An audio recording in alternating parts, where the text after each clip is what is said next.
Welcome back to Disc and Ball's Golf Channel, where today we're going over spin putting versus push putting. I don't know why. I don't know why I need fucking whatever. Anyway, a lot of the videos I've seen haven't been great about describing the two. You can kind of see it a little, but you don't see the.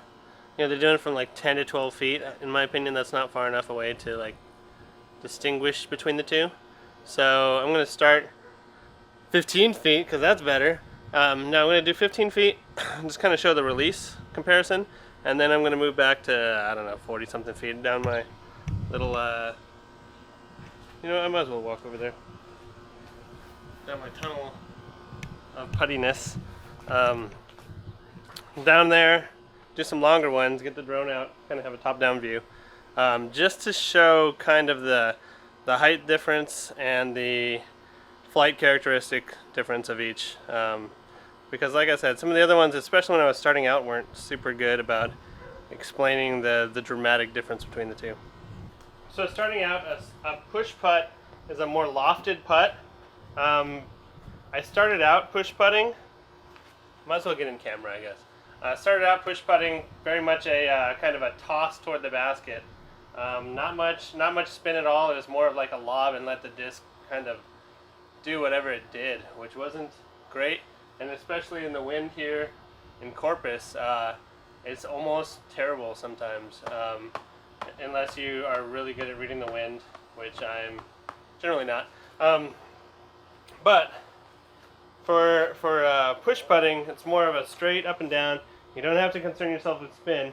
It's almost, you can almost make it without chains if you're doing it right. You just get it to fall just into the basket, and that's why I've seen older videos about how push putting was the method to be successful because you weren't leaving yourself long putts. Obviously, the game has changed and people are good at putting, 40 feet standstill. But here are some push putts. Not very good push putts, apparently. That was terrible.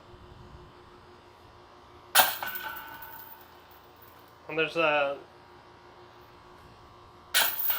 very little spin. I'm trying to just kind of drop it into the basket.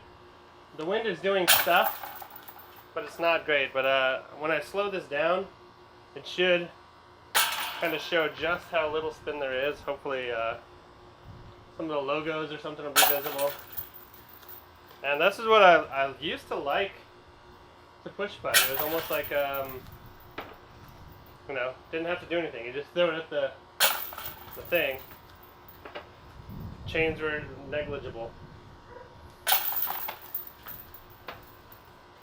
The thing about the push putt is I think it hyzers out a little earlier because there is no spin to hold the line. Now the spin putt in comparison is exactly what it sounds like. You are getting it and you are putting spin that makes it hold its flight in the air. Usually a little bit of a hyzer, maybe flat. I'm kind of still in between. But let's do some spin putts. I'm not a great clean spin putter, so I'm going to try and grip it in a way that comes out cleaner. Mine tend to wobble because it's a way for me to mitigate the wind. And grip is key. I don't usually grip. I'm gripping it with my pinky kind of against the edge. And what I need to do is get my wrist involved. That's a little better. To get it to spin cleanly. Yeah. I don't intentionally release on a bit of an anhyzer. That was a good one. Good clean example. I don't intentionally release on an anhyzer, but it happens because I'm not. This isn't. Oh, that was good rotation, but a very terrible aim. Ooh. That one got lifted and then knocked down. Alright, so spinny. Okay, so we're at about 36 to 40 feet. I was too lazy to grab my rangefinder. And we're going to go over the same order. We're going the difference push putt to spin putt. From distance, there's some wind kind of doing weird stuff, circling around in my little tiny backyard. But we're going to start with push and kind of the main difference. Look at the difference in height and then also the flight and or spin. Hopefully it's pretty visible from the drone. So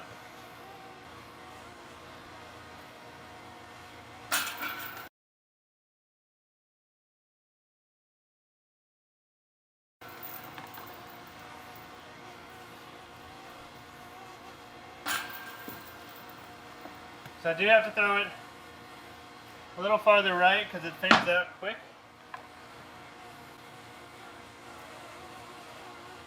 I thought for sure that I was going to hit the roof. Whatever.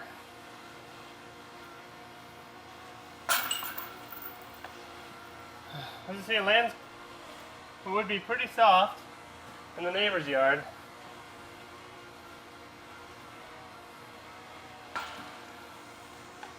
Leaving very short follow-up putts. That's kind of whatever. I lost the height. Gotta send it up there.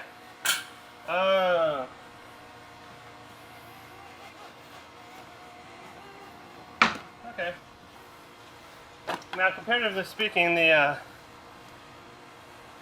spin putt is much more direct, and it holds its line better in the wind for the most part. See if I can throw some clean ones.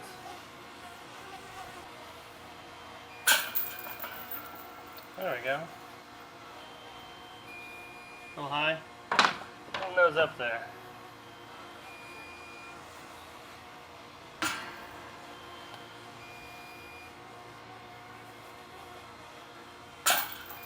That's a better spin putt. Notice the difference in height. That's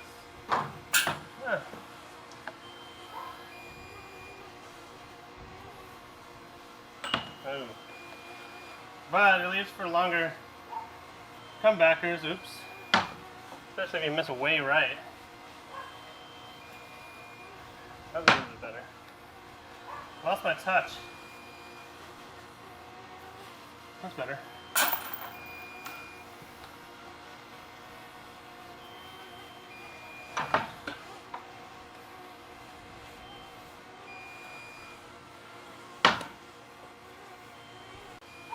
Now personally my putt is a spin putt, but it's wobbly, and that just comes down to different grip.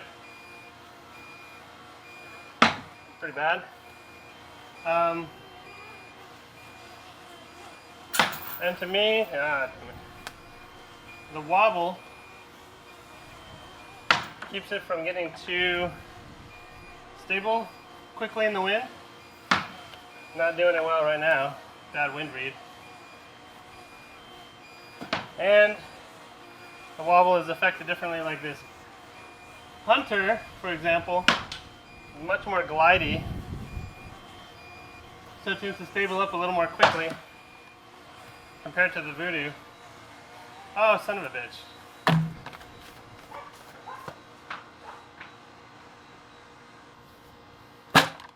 I swear I can putt my normal way.